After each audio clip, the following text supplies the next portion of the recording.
Bonjour les amis. Aujourd'hui, le soleil se couchait sur la petite ville de Millbrook, peignant le ciel de teintes orangées et violettes. Zoé, une jeune fille de 11 ans aux cheveux bouclés et à l'imagination débordante, observait les étoiles depuis sa fenêtre. Soudain, un éclair lumineux traversa le ciel nocturne. « Maman! Papa! Venez voir !» s'écria-t-elle. Ses parents accoururent, mais l'étrange phénomène avait déjà disparu. « Tu as dû voir une étoile filante, ma chérie, » dit sa mère en souriant. Zoé n'était pas convaincue. Le lendemain, à l'école, elle en parla à son meilleur ami, Lucas. « Et si c'était un vaisseau spatial ?» chuchota-t-elle, les yeux brillants d'excitation. Lucas haussa les épaules.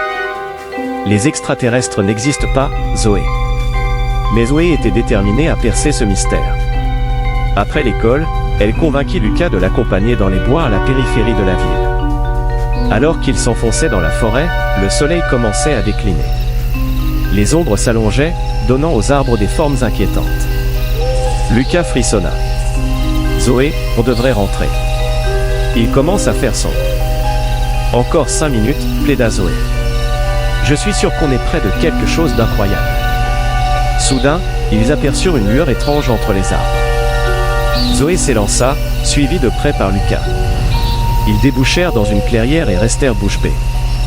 Devant eux se dressait un immense vaisseau spatial, à moitié enfoui dans le sol. Sa coque argentée reflétait la lumière du crépuscule, lui donnant un aspect presque magique. « C'est impossible, » murmura Lucas. Zoé s'approcha lentement du vaisseau. « Hello » appela-t-elle d'une voix tremblante. « Il y a quelqu'un » Seul le silence lui répondit. Le vaisseau semblait abandonné.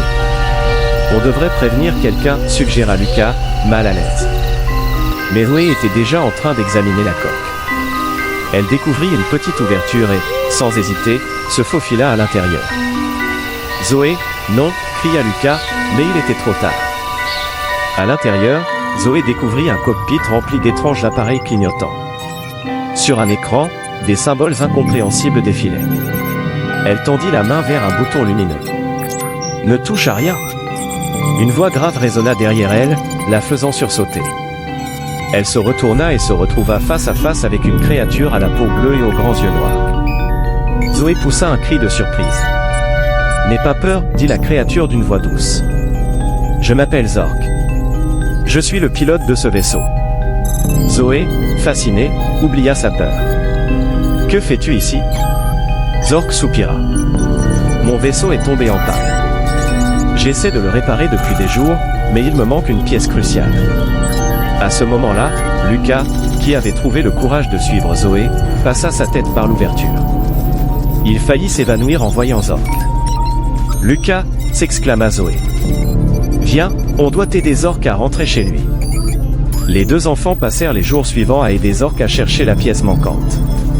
Ils fouillèrent la forêt, explorèrent une vieille décharge, et finirent par trouver l'objet dans le grenier de la grand-mère de Lucas, un vieux transistor qui, étonnamment, était compatible avec la technologie extraterrestre.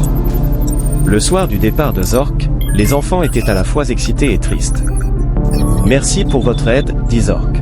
« Vous m'avez appris que même dans les endroits les plus inattendus, on peut trouver de l'amitié et du soutien. » Alors que le vaisseau s'élevait silencieusement dans le ciel nocturne, Zoé et Lucas se prirent la main, les yeux brillants d'émerveillement. « Tu vois, » dit Zoé à Lucas, « il ne faut jamais arrêter de croire en l'impossible. » Lucas hocha la tête, un grand sourire aux lèvres. Et il ne faut jamais sous-estimer le pouvoir de l'amitié et de la curiosité. Tandis que le vaisseau disparaissait dans les étoiles, les deux amis se promirent de garder leur aventure secrète, mais de toujours rester ouverts aux merveilles que le monde pouvait leur offrir. Morale, la curiosité et l'ouverture d'esprit peuvent nous mener à des découvertes extraordinaires, et l'amitié peut surmonter même les différences les plus grandes. Question pour engager les jeunes lecteurs, si tu rencontrais un extraterrestre comme Zork, quelle serait la première question que tu lui poserais? Voilà les amis. À bientôt.